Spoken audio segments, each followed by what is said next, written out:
Pastor, gostaria de entender, né? Quando falamos sobre a lei de Deus, sobre o que exatamente estamos tratando? Paz seja convosco, queridos. Parece até uma coisa óbvia, né? Mas lei de Deus é o decágono, né? Os 10 mandamentos, né? Isto é a lei de Deus. Mas não é tão simples quanto o primeiro entendimento transparece, queridos. Nós não podemos cravar lei de Deus como 10 mandamentos. Os 10 mandamentos, eles fazem parte da lei de Deus. Mas, não apenas eles. Eles e todos os mandamentos que com eles se assemelham, ou seja, que não são mandamentos civis, nem mandamentos de saúde, nem mandamentos de higiene, nem ordens que tinham validade. Quando nós citamos estes mandamentos, nós costumamos, para ficar mais fácil, classificá-los como lei moral. Por que lei moral? Porque a lei moral diz respeito às ordens de Deus que são eternas. Por que eternas? Porque elas representam, ou elas espelham, ou elas transparecem o caráter do Senhor, o caráter do nosso Deus, o caráter do nosso Criador. Assim como Deus, ele não muda, ele é imutável, também estas leis, elas não mudam. Mas lei de Deus, ela pode significar também, em alguns trechos das Escrituras, como aliança. Quando a gente fala em aliança, muitas vezes aliança ela é relatada como lei. Agora, aliança existem várias. Por exemplo, quando Deus ele destrói o mundo no dilúvio, mas salva Noé e sua família, ele estabelece com Noé uma aliança. Depois, quando Deus ele chama Abraão e ele o tira da terra de seus pais, ele o tira de Ur dos Caldeus e ele o manda ir para uma terra a qual ele ainda mostrará, a qual ele ainda revelará no caminho. Ele estabelece com Abraão uma aliança também. É uma aliança pela fé, mas é uma aliança que ele estabelece com Noé, que é diferente da aliança que ele estabelece depois com Moisés e com o povo de Israel lá no Monte Sinai, e que também é diferente da aliança que ele estabelece depois com Israel, primeiramente, por meio de Jesus Cristo, e também por meio de Jesus Cristo na cruz do Calvário, é estendida a toda a humanidade. Então vejam, meus amados, quando você se refere à lei, pode se referir também à aliança. Quando você fala em lei também, você pode falar sobre preceitos da lei que foram abolidos, tal qual diz Paulo lá aos Gálatas. Alguns desses preceitos faziam parte da aliança, por exemplo, feita com Abraão.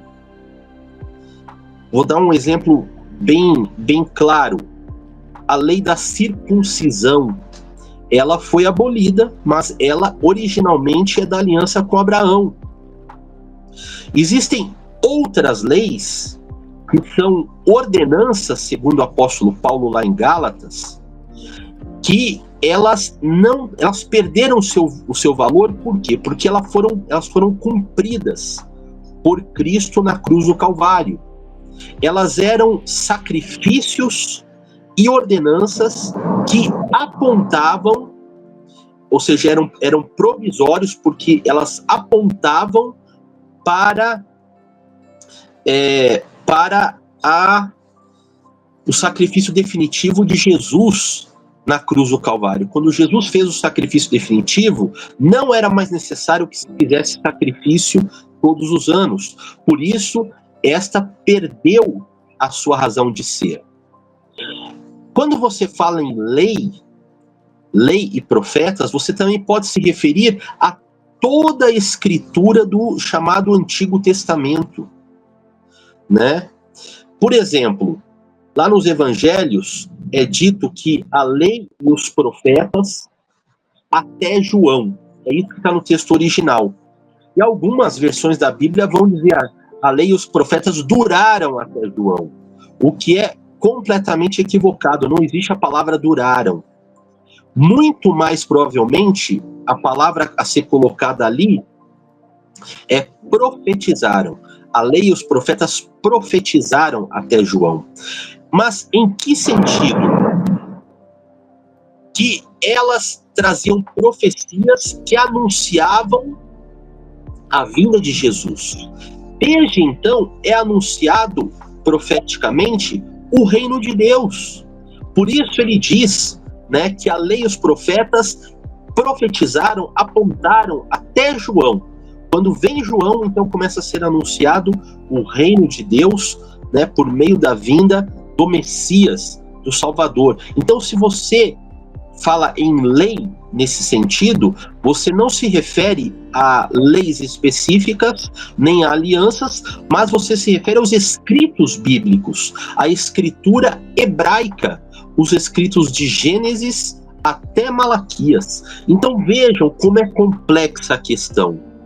Equivoca-se e comete um tremendo erro aquele que tenta generalizar e falar que é um só significado, ou aquele que interpreta ao seu bel prazer. Ah, tá vendo? Então quer dizer, a lei perdeu a validade dela. Quer dizer, a lei não tem mais validade porque ela durou só até João, né? Então, se a lei durou até João, como que eu vou usar uma palavra utilizada pelo pastor Misael. Como que é possível que eu diga que pecado é a transgressão da lei? Se ela só durou até João e não dura mais nos dias de hoje, então não existe mais lei, não existe mais pecado. Se não tem mais pecado, por que continua existindo morte? Por que continua existindo o salário do pecado, a morte, as doenças? Por que, queridos? Ora, 1 João, como falou o pastor Misael, né, diz claramente, o pecado é a transgressão da lei. Mas aí que está, que lei? É a transgressão dos sacrifícios? Ou seja, se eu não faço os sacrifícios que são ordenados lá no Monte Sinai, a Moisés e a Israel, então eu estou pecando? Se for assim, todos nós estamos pecando. Nós e até os judeus, porque os judeus já não fazem mais sacrifícios. A humanidade toda está pecando. Concordam? Então, isto é uma demonstração clara de que quando a Bíblia fala em lei, ela não fala em uma só instituição. Ela não fala em um assunto só, em uma coisa só.